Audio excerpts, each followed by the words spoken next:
Mari kita berdiri. Kami mengaku iman kami dengan pengakuan iman Nasrani. Mari kita baca pengakuan iman Nasrani. 1, 2, 3. Aku percaya kepada Allah, Bapa yang Maha Kuasa, Khalik langit dan bumi, dan kepada Yesus Kristus, anaknya yang tunggal, Tuhan kita yang dikandung dari Roh Kudus, lahir dari anak darah Maria, yang menderita sengsara di bawah pemerintahan Pontius Pilatus, disalibkan, mati dan dikuburkan, turun ke dalam kerajaan maut, pada hari yang ketiga bangkit pula dari antara orang mati, naik ke surga, duduk di sebelah kanan Allah, Bapa yang Maha Kuasa, dan dari sana ia akan datang untuk menghakimi orang yang hidup dan yang mati. Aku percaya kepada Roh Kudus, gereja yang kudus dan am, persekutuan orang kudus, pengampunan dosa, kebangkitan tubuh, dan hidupnya kekal. Amin. Amin. Indahnya saat yang teduh. Indahnya saat yang teduh, menghadap takhta Bapa-Ku, ku naikkan doa padanya, sehingga hatiku lega. Di waktu bimbang dan gentar, jiwaku aman dan segar, ku bebas dari seteru di dalam saat yang teduh.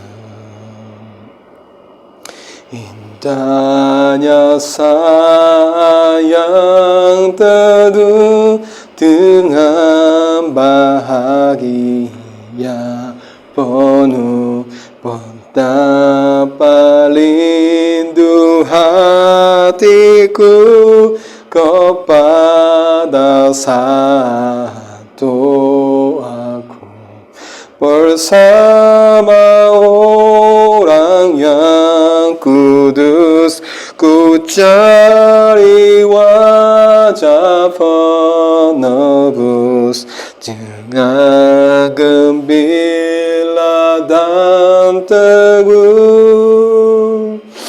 ku nanti sayang teduh. Amin. Mari kita berdoa. Saya berdoa dalam bahasa Korea. Mari kita berdoa. 주님 감사합니다. 하나님, 저희가 오늘 또 함께 이 자리에 모여서 함께 예배드리게 하시며 주님 너무 감사합니다. 이 자리에 함께 우리 블라트나 아궁 미아나 이부 요하나 헬다 빠빠게레사 이부 이리거 엘소 이부민 사랑 사야당 그리고 우리 페브리카까지 지금 다 기억하여 주시고 함께 해주시고 성령 충만함을 채우시기 바랍니다. 건강 지켜주시고 매일매일 삶 가운데서 하나님과 동행하며 함께하며 성령 충만한 삶이 될 수 있도록 붙들어 주시길 원합니다. 아버지, 하나님의 말씀 앞에 섭니다. 저희가 하나님의 말씀을 들을 때 깨달을 수 있도록 도와주셨고 이 말씀대로 또한 살아갈 수 있도록 붙들어 주시기 바랍니다. 제가 말씀을 전할 때 우러나 치우치지 않고 하나님의 말씀을 바로 전달할 수 있도록 도와주셨고 성령 충만함을 채워주셔서 담대하게 하나님의 말씀을 선포할 수 있도록 붙들어 주시길 원합니다. 아버지 감사합니다. 우리 함께 하시면 감사합니다. 이 모든 말씀 살아계신 우리 주 예수 그리스도의 이름으로 기도드립니다. 아멘.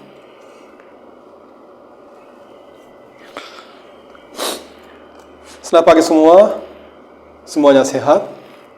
Saya juga sehat. Agak kurang. Sebenarnya kita baru rencana beribadah bersama secara offline hari ini, tapi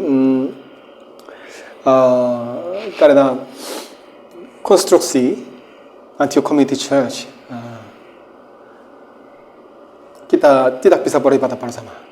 Jadi bulan Juni ini semua ibadah itu akan dilakukan secara online. Okay? Bulan Juni semua ibadah online. Okay? Baik. Saya minta pengertian Anda sekalian. Dan saya minta doa untuk konstruksi ACC. Okay? Bagaimanapun, tanggal 3 bulan Juli ya, kita akan beribadah bersama. Oke? Ya. Ruangan ini lebih luas dan saya pikir lebih banyak orang akan hadir. Oke? Pada ibadah dalam ibadah tanggal 3 bulan Juli. Kita harus berdoa untuk ibadah ini. Ibadah yang khusus. Okay? Ibadah wisuda TBK 6. Baik. Saya bersyukur kepada Tuhan karena kita beribadah bersama lagi. Sekarang kita berkumpul sebulan sekali untuk beribadah. Tetapi sekarang kita berdoa agar kita dapat berkumpul setiap minggu untuk ibadah. Minta maaf.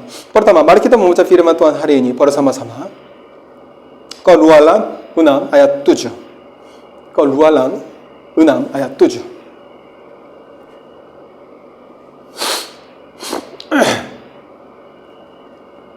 자, mari kita membaca bersama. 1, 2, 3.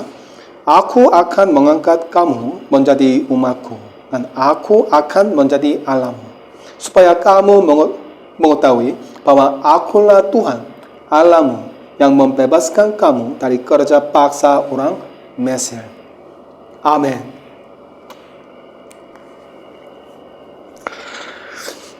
Mari kita lanjutkan dengan doktrin Alkitabia tentang penebusan atau keselamatan.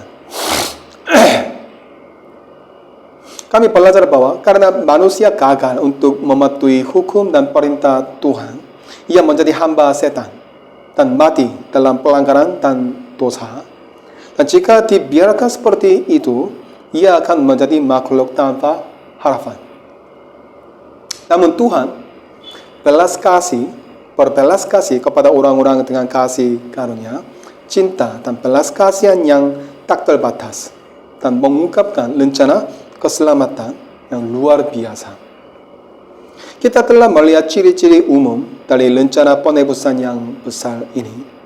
Saya mengakhiri khotbah terakhir saya dengan mengatakan bahwa Tuhan telah mengungkapkan rencana penebusan dalam bentuk perjanjian antara dirinya dan manusia. Ini sering disebut perjanjian penebusan atau perjanjian keselamatan. Dan inilah pokok bahasan khotbah ini. Kami ingin mengetahui bagaimana Tuhan mengumumkan rencana Tuhan yang penuh kasih untuk menyelamatkan manusia dari kesalahan dan pencemaran yang diakibatkan oleh saran iblis. Sebuah kata penting untuk dipertimbangkan adalah perjanjian. Ini adalah kata yang digunakan Tuhan ketika Dia berbicara kepada Abraham. Berdasarkan Kejadian 17. Apa perjanjian itu? Ini dapat didefinisikan sebagai perjanjian atau kontrak antara dua pihak dalam posisi yang agak setara. Orang sering membuat perjanjian bahkan sampai hari ini. Perjanjian semacam itu dibuat misalnya sehubungan dengan pembelian sesuatu untuk tujuan yang baik. Ada juga konvensi liga bangsa-bangsa atau konvensi perserikatan bangsa-bangsa. Perjanjian biasanya ditegaskan dengan beberapa upacara khusyuk seperti sumpah atau upacara keagamaan. Pihak utama dalam perjanjian wajib menepati janji-janji tertentu berdasarkan syarat-syarat tertentu. Alkitab berisi perjanjian yang dibuat antara orang-orang. Misalnya, perjanjian antara Daud dan Yonatan didasarkan pada kesetaraan. Namun, ada perbedaan yang jelas antara Tuhan dan manusia. Dalam hal ini, konsep perjanjian perlu sedikit diubah. King James Version menerjemahkan kata ini sebagai surat wasiat, alih-alih kata perjanjian, untuk menunjukkan perbedaan ini. Itulah sebabnya kami menggunakan istilah perjanjian lama dan perjanjian baru. Kata surat wasiat dapat ditemukan dalam 2 Korintus 3 ayat 6 dan bagian-bagian lainnya. Namun secara umum disepakati bahwa semua kata yang mewakili konsep ini harus diterjemahkan sebagai perjanjian dengan satu pengecualian. Pengecualian untuk ini adalah Ibrani 9 ayat 16 sampai 17 yang jelas harus diterjemahkan sebagai surat wasiat. Karena mengacu pada kasus di mana seseorang meninggalkan surat wasiat ketika dia meninggal. Kecuali untuk kasus yang satu ini, terjemahan lain seperti Revised Standard Version selalu menerjemahkan perjanjian, bukan surat wasiat. Alasan saya menekankan fakta ini adalah karena alasan berikut. Ketika para penerjemah King James menggunakan kata surat wasiat, ada tujuan yang jelas. Tujuan mereka adalah untuk menekankan supremasi Tuhan. Ketika Tuhan membuat perjanjian dengan manusia, tidak ada dua pihak yang sejajar, tetapi Tuhan memberikan perjanjiannya kepada manusia. Para penerjemah memilih kata itu karena mereka pikir itu lebih merupakan surat wasiat daripada perjanjian. Sebenarnya mereka salah, tetapi mereka menekankan konsep supremasi Tuhan sebagai lawan dari konsep manusia yang setara. Tetapi dalam Ibrani 9, kata itu jelas berarti surat wasiat.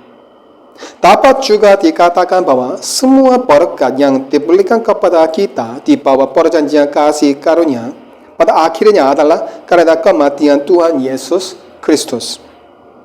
Oleh karena itu, fakta bahwa adil untuk mengatakan bahwa segala sesuatu yang kita warisi adalah hasil dari surat wasiat Yesus Kristus juga merupakan alasan untuk terjemahan mereka. Terjemahan King James Version dapat dijelaskan dengan cara ini. Kebetulan tidak ada keraguan bahwa para penerjemah ini dipengaruhi oleh fakta bahwa baik perjanjian maupun surat wasiat adalah testamentum dalam bahasa Latin. Terjemahan mereka sebagian bergantung pada terjemahan Latin dari Alkitab. Tetapi kita harus ingat bahwa supremasi Tuhan harus ditekankan. Perjanjian adalah pembelian dari Allah yang dibawa oleh kematian Kristus. Karena perjanjian itu dari Allah, itu pasti tidak dapat diganggu gugat dan tidak dapat dilanggar. Alasan mengapa kita harus berpegang pada konsep perjanjian adalah karena itu adalah cara pilihan Allah untuk menyatakan rencananya dalam kasih, anugerah, dan kerendahan hati yang luar biasa. Tuhan telah memanggil manusia dan membuat perjanjian dengan mereka. Tuhan melakukannya meskipun dia tidak membutuhkan lakukan itu. Terlepas dari pemberontakan, dosa, dan kesombongan manusia, Tuhan memanggil manusia dan berkata, "Aku ingin membuat perjanjian denganmu." Dalam arti tidak ada yang menunjukkan kasih, anugerah, belas kasihan, dan kerendahan hati Allah lebih baik daripada ajaran Alkitab bahwa Allah membuat perjanjian dengan manusia. Kita telah mengetahui bahwa pada mulanya Allah membuat perjanjian dengan Adam. Anda mungkin ingat bahwa Tuhan menempatkan Adam di Taman Eden dan mengatakan bahwa jika dia melakukan sesuatu, dia akan diberi hadiah. Ini disebut perjanjian berdasarkan tindakan, perjanjian perbuatan. Karena suksesi Adam atas janji ini sepenuhnya bergantung pada perbuatannya, apa yang telah dia lakukan. Tapi seperti yang Anda tahu, Adam melanggar perjanjian. Dia gagal dan menempatkan dirinya dan keturunannya dalam kesulitan yang sama yang pernah kami gambarkan. Dalam situasi yang mengerikan ini, Tuhan membuat perjanjian baru yang kita sebut perjanjian kasih karunia. Seperti yang telah kita lihat, Tuhan tidak pernah dapat membuat perjanjian pekerjaan lain dengan manusia. Bahkan ketika manusia berada dalam keadaan ideal dan sempurna, dia tidak dapat mematuhi perjanjian kerja. Jadi apa gunanya membuat perjanjian lain dengan manusia yang jatuh? Jadi Alkitab memberitahu kita bahwa Allah membuat perjanjian kasih karunia, bukan perjanjian perbuatan. Bahkan dalam perjanjian kasih karunia, Tuhan menetapkan satu syarat. dia berjanji pada diri sendiri, tapi Tuhan jelas menuntut kita. Tuhan berkata bahwa kita akan menerima dan menikmati janji-janji ini hanya jika kita memiliki iman. Untuk menikmati berkat itu, kita harus dengan sukarela menerima kondisi ini. Namun ia juga menambahkan bahwa Allah sendiri akan melakukan sesuatu untuk memungkinkan kita memperoleh manfaat dari perjanjian itu. Inilah alasan mengapa perjanjian ini disebut perjanjian kasih karunia. Mari kita melihat lebih dekat pada perjanjian kasih karunia. Tuhan mengatakan bahwa Dia telah membuat beberapa janji. Lalu apa janji paling sentral yang Tuhan berikan dalam perjanjian kasih karunia? Itu adalah janji yang Dia buat kepada orang-orang bahwa Dia akan menjadi Tuhan mereka. Aku akan menjadi Tuhanmu. Ini adalah janji yang besar. Apakah Anda melihat arti dan pentingnya janji ini? Tuhan adalah Tuhan Adam, tetapi Adam berdosa terhadap Tuhan dan jatuh. Dia menjadi hamba setan dan memutuskan hubungannya dengan Tuhan. Sungguh menakjubkan bahwa Tuhan telah berpaling kepada orang-orang dan berjanji bahwa ada jalan sedemikian rupa sehingga Tuhan akan terus menemukan cara untuk menjadi Tuhan mereka dalam perjanjian kasih karunia. Aku akan mengangkat kamu menjadi umatku, dan aku akan menjadi Allahmu, supaya kamu mengetahui bahwa akulah Tuhan Allahmu yang membebaskan kamu dari kerja paksa orang Mesir. Keluaran 6 ayat 7. Ini adalah janji besar yang diulang berkali-kali di seluruh Alkitab. Jadi pastikan untuk menuliskannya. Ini ditemukan dalam Yeremia 31 ayat 33, 32 ayat 38 sampai 40. Ini juga ditemukan dalam Yesaya. Janji ini juga ditemukan dalam 2 Korintus 6 ayat 16 sampai 18 dan Ibrani 8 ayat 10. Dan yang mengejutkan dalam Wahyu 21 ayat 3. Lihatlah, kemah Allah ada di tengah-tengah manusia dan ia akan diam bersama-sama dengan mereka. Mereka akan menjadi umatnya dan ia akan menjadi Allah mereka dicatat. Ini adalah keadaan terakhir. Di sini kita melihat bahwa inti dari janji Allah dalam perjanjian kasih karunia adalah bahwa hal-hal yang rusak karena dosa dan kerusakan akan dipulihkan. Oleh karena itu, berkat terbesar, berkat tertinggi adalah fakta bahwa Tuhan adalah Tuhan saya dan bahwa saya memiliki hak untuk memanggilnya Tuhanku. Semua keselamatan disertakan di sini. Saya tidak bisa berbicara lama, tetapi saya akan bertanya dan kemudian lewat. Seberapa mudah kita merupakan ini? Seberapa mudah mendefinisikan keselamatan tanpa memikirkan fakta bahwa Tuhan adalah Tuhan saya? Namun kata terbesar yang dapat diucapkan manusia setelah kejatuhan adalah Tuhan adalah Tuhanku. Dan berkat terbesar adalah mengetahui dengan pasti bahwa Tuhan mengatakan kepada Anda, aku adalah Tuhanmu dan aku akan menjadi Tuhanmu. Inilah yang Tuhan janjikan. Tetapi perjanjian itu juga mencakup hal-hal lain. Tuhan telah menjanjikan tidak hanya berkat rohani, tetapi juga beberapa berkat duniawi. Tuhan telah membuat janji-janji khusus kepada mereka yang berada di bawah perjanjian lama. Jangan pernah dilupakan bahwa berkat-berkat duniawi ini merupakan gambaran dan lambang dari berkat-berkat rohani. Tuhan telah dengan jelas menjanjikan jalan menuju pembenaran. Kecuali saya dibenarkan jika dosa-dosa saya tidak diampuni dan dihapuskan, kecuali saya diadopsi dan menjadi anak Tuhan, Tuhan tidak bisa menjadi Tuhan saya dan saya tidak bisa mengatakan Tuhanku. Semua ini tersirat dalam janji bahwa Tuhan akan menjadi Tuhanku.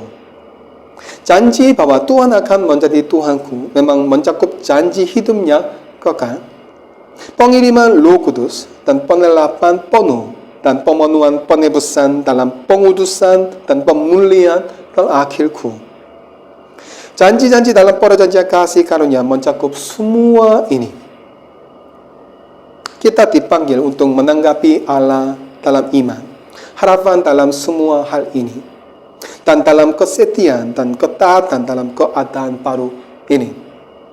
Sejauh ini kami telah menyajikan definisi umum tentang arti dari perjanjian kasih karunia. Perjanjian kasih karunia adalah kesepakatan antara Allah Tritunggal dan umatnya.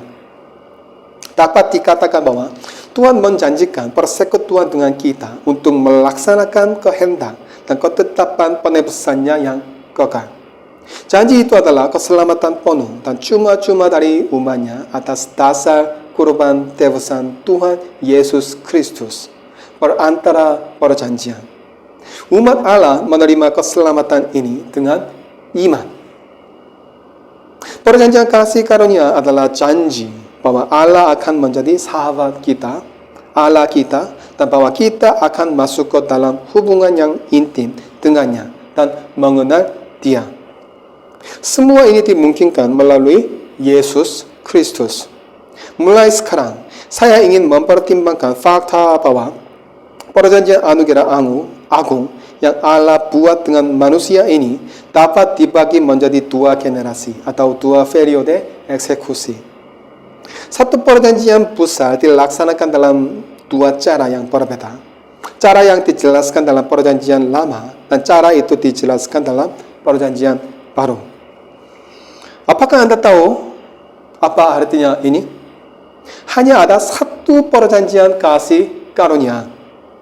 Saya ingin membuktikan ini kepada Anda sebelum akhir bab ini. Lalu bagaimana kovenan kasih karunia ditegakkan pada perjanjian lama? Mari kita lihat dulu Kejadian 3 ayat 15. Jika Anda tertarik dengan istilah teknis, Kejadian 3 ayat 15 biasanya disebut sebagai proto-injil. Dengan kata lain, Kejadian 3 ayat 15 adalah semacam bayangan dari seluruh Injil. Saya pikir ini adalah salah satu hal paling menarik dan mendebarkan yang bisa kita alami. Alkitab besar di hadapan kita dibagi menjadi perjanjian lama dan perjanjian baru. Kita semua tahu apa arti perbedaan ini. Tapi seperti yang Anda tahu, secara tegas, Anda tidak boleh membaginya seperti ini. Untuk membagi Alkitab dengan benar, perlu untuk membagi bagian pertama dari Kejadian 1 ayat 1 hingga 3 ayat 14. Dan bagian kedua dari Kejadian 3 ayat 15 hingga yang terakhir. Sampai Kejadian 3 ayat 14, ada artikel tentang perjanjian pertama antara Tuhan dan manusia. Dan fakta bahwa manusia melanggar perjanjian itu. Dari Kejadian 3 ayat 15, proklamasi Injil, perjanjian kasih karunia, dan jalan keselamatan dimulai. Ini adalah keseluruhan tema Alkitab sampai pada ayat terakhir dari Wahyu. Membagi seperti ini adalah cara yang tepat untuk memahami Alkitab. Jelaslah bahwa alasan kita untuk membagi perjanjian lama dan perjanjian baru adalah untuk menekankan dua cara utama di mana satu perjanjian kasih karunia yang agung ini dilaksanakan. Awal dari perjanjian kasih karunia ada dalam Kejadian 3 ayat 15. Aku akan mengadakan permusuhan antara engkau dan perempuan ini, antara keturunanmu dan keturunannya. Keturunannya akan melemukkan kepalamu dan engkau akan melemukkan tuminya. Semua Injil disajikan dalam ayat ini. Meskipun dalam bentuk yang sangat rahasia dan primitif, Injil terkandung di sini. Mari kita lihat lebih dekat. Apa yang Tuhan katakan dalam Kejadian 3 ayat 15? Pertama, dia mengatakan bahwa dia akan menjadikan ular sebagai musuh wanita dan keturunannya. Sampai sekarang, mereka bukan musuh. Ular melayu Hawa dan menjadi sangat dekat. Dan wanita itu sekarang berada di bawah kendali iblis. Jika Tuhan tidak melakukan sesuatu, ceritanya bisa berakhir seperti ini. Tetapi Tuhan campur tangan dan berbicara. Sekarang aku akan memutuskan persahabatan itu. Kamu bukan iblis. Kamu ditakdirkan untuk bersekutu denganku. Jadi aku akan menjadikan kamu dan iblis sebagai musuh. Itu adalah pengumuman pertama tentang keselamatan. Manusia tidak dapat diselamatkan ketika dia adalah teman iblis dan musuh Tuhan. Dia harus menjadi sahabat Tuhan. Karena itu dia harus menjadi musuh iblis. Implikasi kedua, oleh karena itu, adalah bahwa Tuhan akan memberi manusia kekuatan dan kasih karunia untuk melawan iblis. Manusia telah dikalahkan oleh iblis dan telah menjadi pelayannya. Manusia membutuhkan bantuan dan kekuatan, dan Tuhan telah menjanjikan ini. Tuhan telah berjanji untuk berada di pihak umat manusia dalam pertempuran melawan musuh ini. Tuhan juga menerapkan janji itu kepada keturunan, yaitu keturunanmu dan keturunan wanita. Ini adalah fakta yang sangat penting. Ini bukan janji sementara di Taman Eden, tetapi janji yang akan bertahan sampai tujuan akhirnya. Kita juga dapat melihat bahwa Tuhan berfirman bahwa pertarungan tidak hanya akan terjadi antara wanita dan keturunannya dengan iblis, tetapi juga antara keturunan wanita dan keturunan ular. Dengan kata lain, manusia dibagi menjadi dua jenis di sini. Mereka yang bukan milik Kristus adalah milik iblis dan merupakan anak-anak dan keturunan iblis. Jadi umat manusia dapat dibagi menjadi keturunan Tuhan dan Kristus dan keturunan iblis. Dua ada pertempuran di antara mereka. Semua ini ada dalam Kejadian 3 ayat 15. Selanjutnya kita dapat melihat bahwa janji bahwa Tuhan dan jalannya pasti akan menang diberikan di sini. Ular itu akan terluka. Kepalanya akan dilemukkan dan dia akan binasa. Tidakkah kamu melihat Kalvari dinubuatkan di sini? Itu Kalvari di mana ular akan dipermalukan dan dikalahkan di depan umum. Semua hal ini dijanjikan dalam proto-injil. Isi Alkitabiah yang berkelanjutan memperjelas bahwa keturunan sejati seorang wanita tidak lain adalah Tuhan Yesus Kristus sendiri. Berdasarkan Kejadian 3 ayat 16. Ini adalah pengumuman pertama dari perjanjian. Tuhan tidak menggunakan kata perjanjian pada saat itu, tetapi ini adalah ilustrasi dari perjanjian yang menjadi lebih jelas kemudian. Kedua, mari kita lihat perjanjian yang dibuat dengan Nu. Perjanjian ini diberikan setelah air berakhir dan dicatat dalam Kejadian 9. Tuhan telah berjanji bahwa tidak akan pernah ada lagi banjir besar seperti itu di sini yang akan menghancurkan bumi dan semua makhluk hidup dengan air lagi. Lebih jauh lagi, dia meyakinkan bahwa benih dan panen, dingin dan panas, musim panas dan musim dingin, siang dan malam akan terus berlangsung tanpa henti. Tuhan telah berjanji bahwa hal-hal ini akan terus berlanjut apapun yang terjadi. Dia juga berjanji bahwa kekuatan alam akan dikendalikan. Dengan kata lain, dalam perjanjian yang dibuat dengan Nu, efek dan konsekuensi dari dosa dan kejatuhan dikendalikan dan diseimbangkan.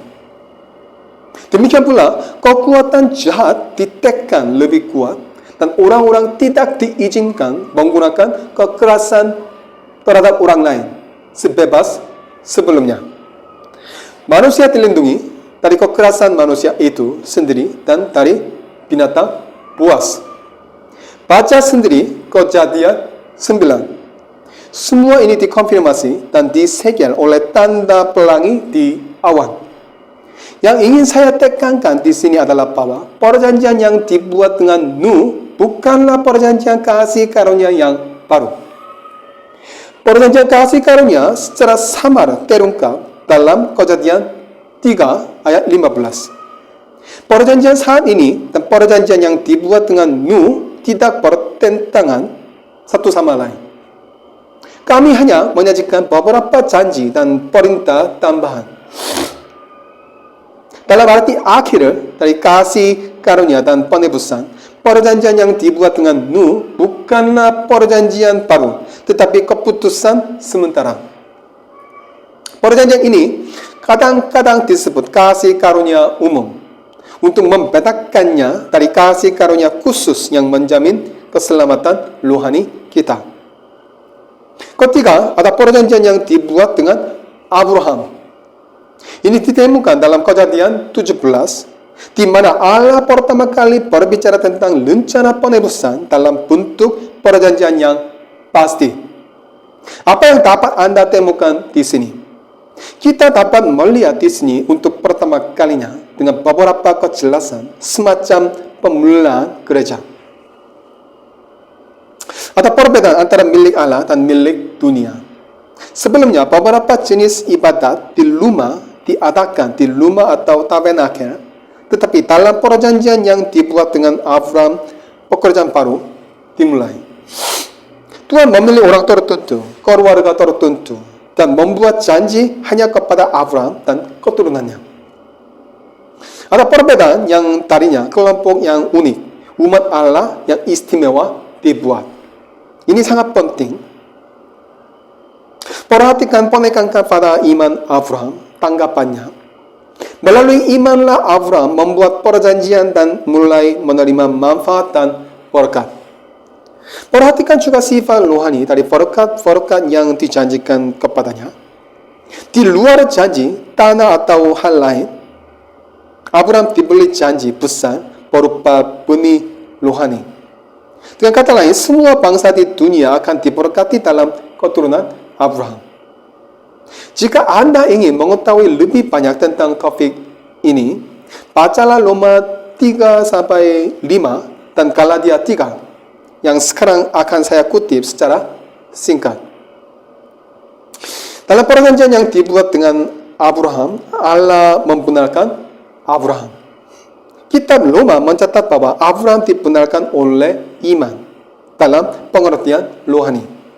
Dengan kata lain, Abraham dibenarkan dari dosa, diampuni, dan diangkat ke dalam keluarga Allah untuk menjadi bapa semua orang percaya.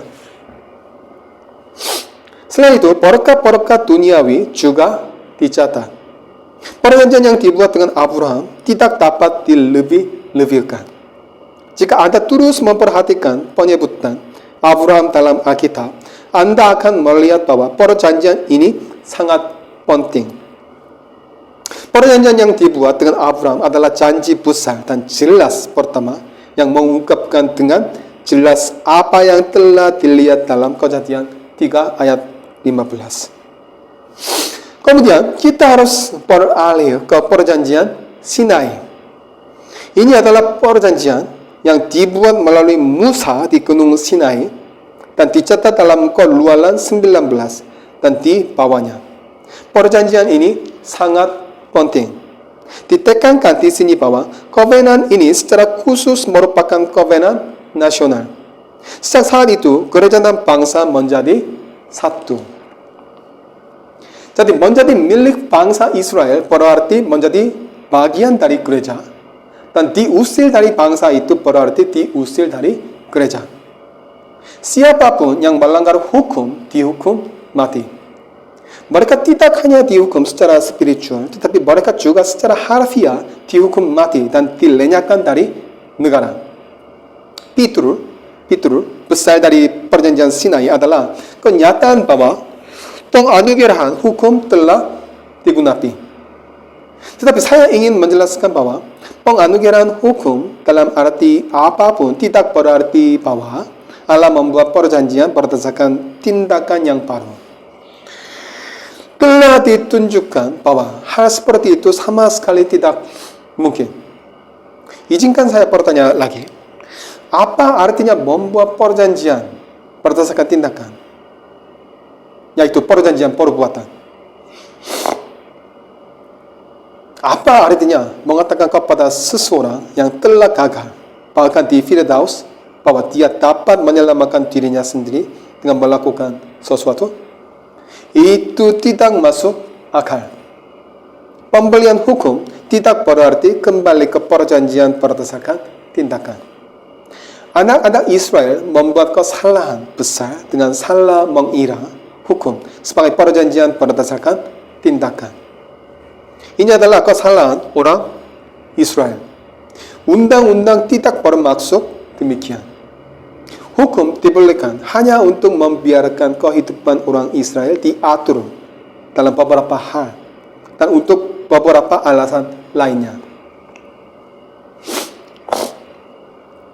Dalam perjanjian Sinai, Tuhan memberi Musa hukum dan aturan upacara untuk semua pengorbanan dan layanan khas yang terkait dengan bait suci, yaitu korban bakalan dan korban lainnya, dan orang-orang khusus yang diangkat sebagai imam. Juga dinyatakan bahwa perjanjian agung kasih karunia Injil dikotbahkan dalam lambang-lambang. Hukum-hukum ini diberikan untuk menunjukkan kepada kita apa yang Allah tuntut dari kita, dan pada saat yang sama untuk mengingatkan kita akan janji-janji besar Allah tentang pengampunan dan keselamatan.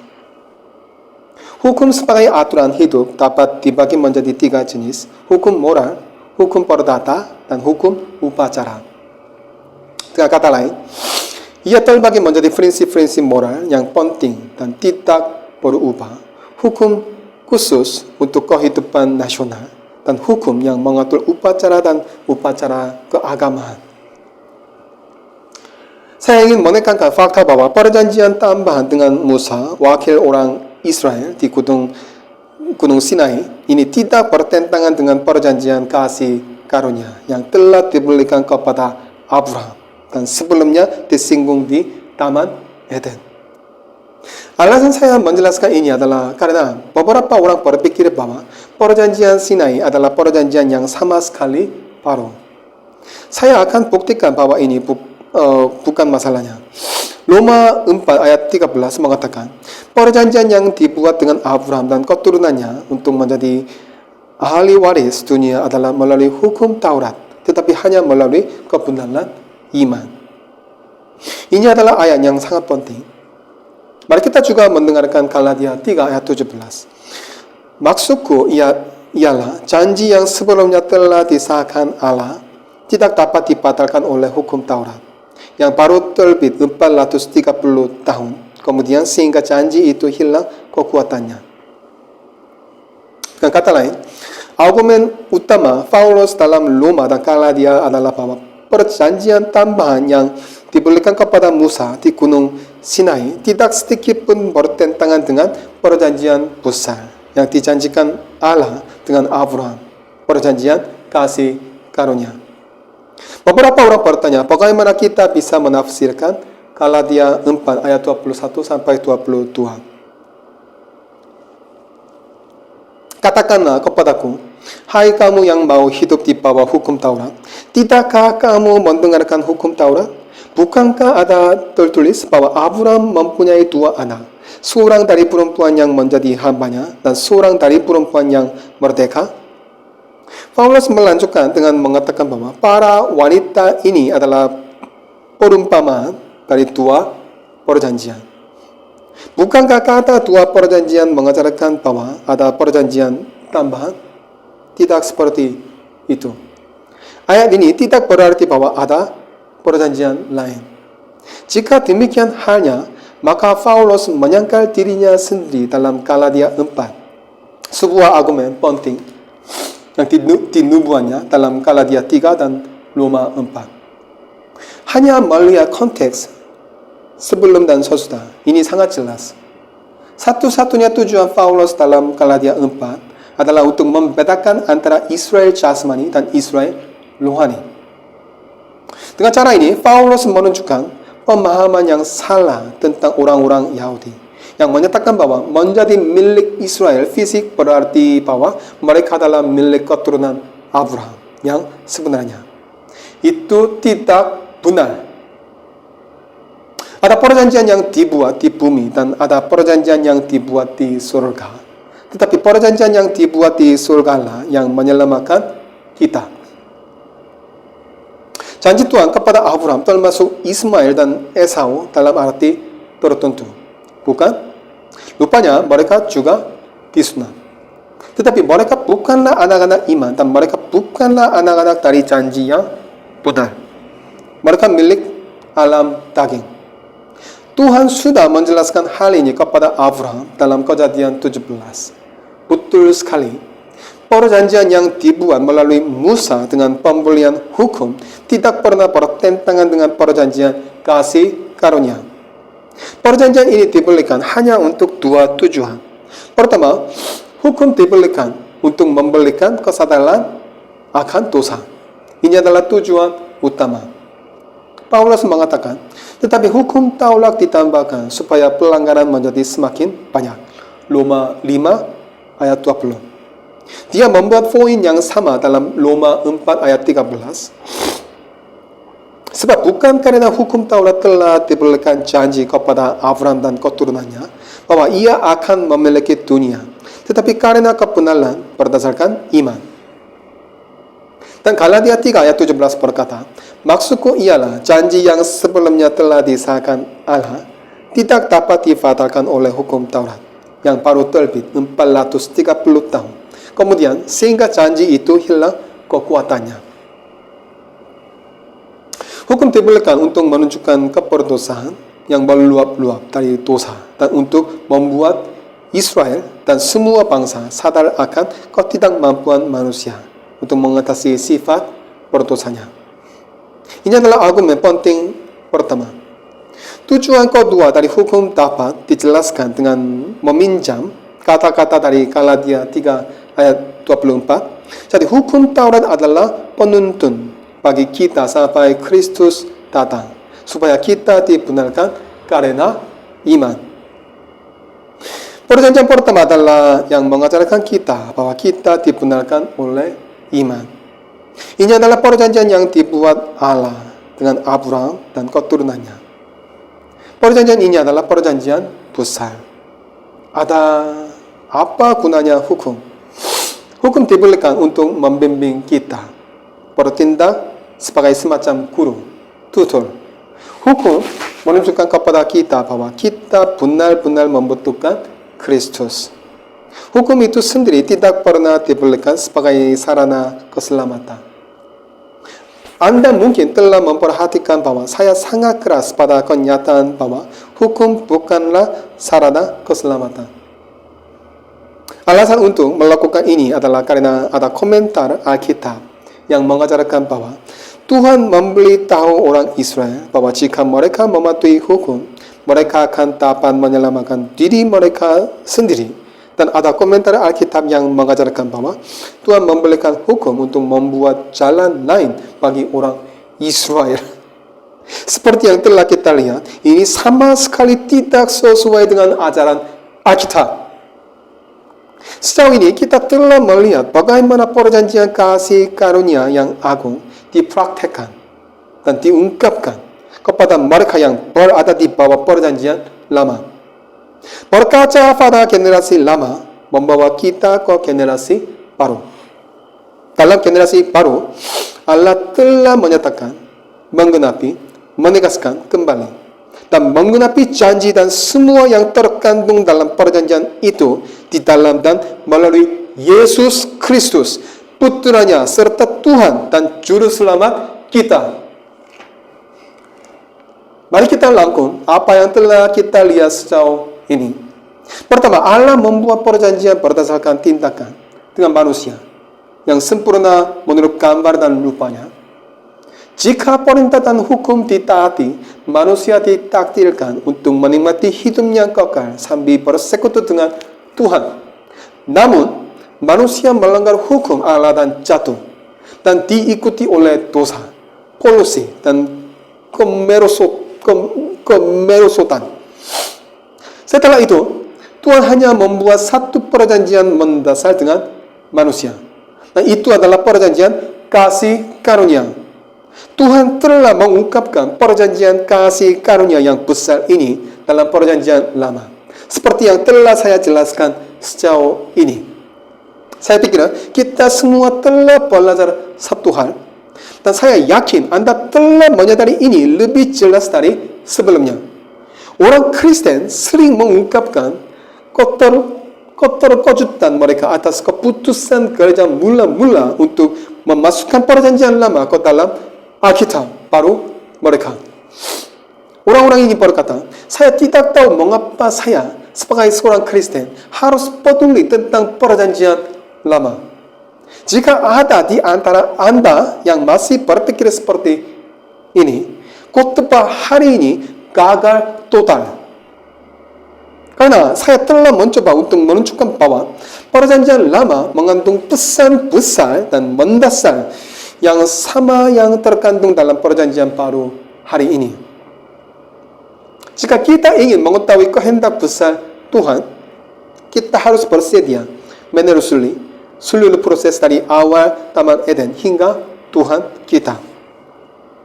Kita harus melihat rencana Allah yang luar biasa terungkap dalam perjanjian lama, dari perjanjian kasih karunia, dan dalam perjanjian baru dari perjanjian yang sama. Injil tidak dimulai dari Matius 1 ayat 1, tetapi dari Kejadian 3 ayat 15. Jangan pernah merupakan fakta ini dan mencari Injil dalam perjanjian lama. Anda akan menemukan Injil dimanifestasikan dengan cara yang mengejutkan hampir di semua tempat dalam perjanjian lama. Adalah tugas kita dan juga hak istimewa kita untuk menemukan dan bersukacita dalam Injil yang dinyatakan dalam perjanjian lama. Amin. Amin. Mari kita berdoa. 자, saya berdoa dalam bahasa Korea. Mari kita berdoa. 주님 감사합니다. 하나님 오늘 저에게 말씀하여 주셔서 감사합니다. 우리가 구약과 신약을 나눔에 있어서 그 기준이 모호하진 않았습니까? 구약에 복음이 들어가 있는가 애매하진 않았습니까? 오늘 명확하게 깨달았습니다. 구약 가운데 창세기 3장 15절부터 그 하나님의 복음이 시작됨을 저희가 다시 한번 깨닫게 되었습니다. 주님 감사합니다. 정말 성경 전체를 통해서 예수님만이 우리의 구원의 유일한 길임을 다시 한번 깨닫게 해주셔서 주님 너무나 감사합니다. 저희가 흔들리지 않도록 도와주시옵소서.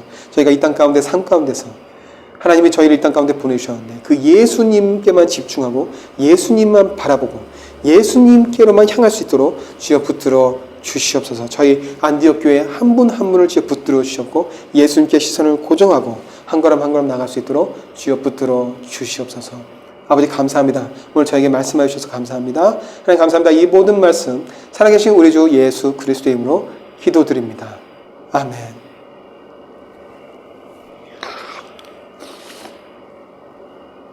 Terima kasih Tuhan. Pengumuman. Hari ini ya sebenarnya kami berencana ibadah offline, tapi dengan alasan ya konstruksi ACC kami beribadah, kita beribadah secara online hari ini. Jadi bulan Juni tidak ada ibadah offline. Semua ibadah itu dilaksanakan secara online. Tapi tanggal 3 bulan Juli kita akan beribadah secara offline. Kita akan beribadah bersama. Okay? Ruangan ini lebih besar dan banyak orang, ya termasuk semua jemaat ACC akan beribadah bersama. Okay? Kita harus berdoa untuk ibadah khusus ini. Saya minta doa untuk Bapak Marcel dan Ibu Jenny, missionary Antioch Community Church, visi misi Antioch Community Church. Kita akan kirim 100 missionary ke wilayah Sunda dan kita akan membangun 100 gereja di wilayah Sunda. Sekarang kita harus berdoa untuk missionary ketiga dan keempat di Antioch Community Church. Puji Tuhan. Saya minta doa untuk yayasan dan izin dari Kementerian Agama Kristen. Saya berencana untuk mengunjungi pengacara di Jakarta untuk yayasan. Saya sudah mengunjungi Dinas Pendidikan Kota Depok. Prosesnya mudah. Jadi kami bisa mendapat izin dari Dinas Pendidikan Kota Depok. Walaupun yayasan ini belum lengkap, mereka sudah tahu sedang diproses untuk melengkapi yayasan, jadi tidak ada masalah. Tidak ada masalah. TPK ini menjadi institut yang resmi, sekolah yang resmi, kursus yang resmi, melalui Dinas Pendidikan Kota Depok. Puji Tuhan, puji Tuhan.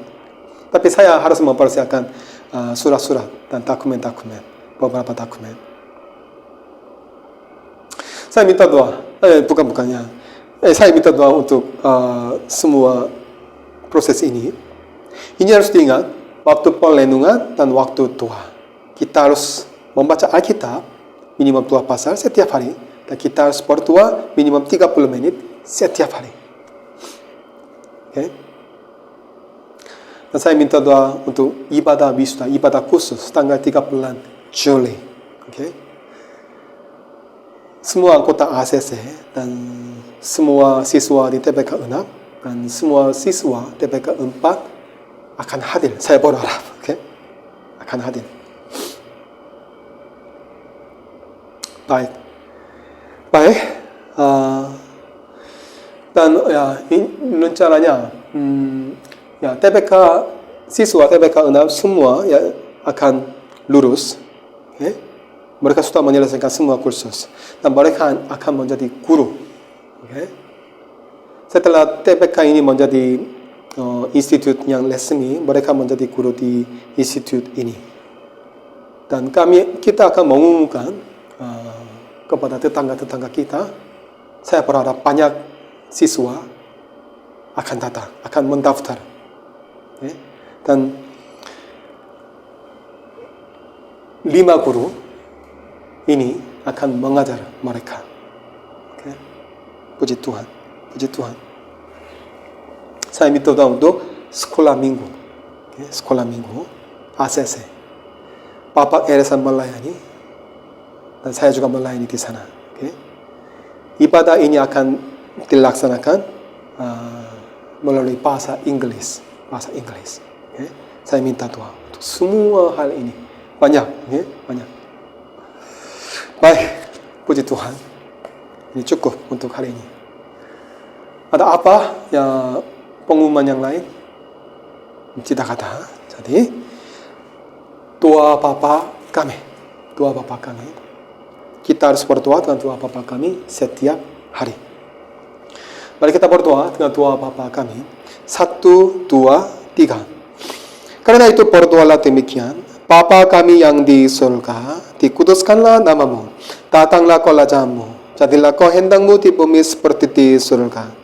Berikanlah kami pada hari ini makanan kami yang secukupnya. Dan ampunilah kami akan kesalahan kami, seperti kami juga mengampuni orang yang bersalah kepada kami.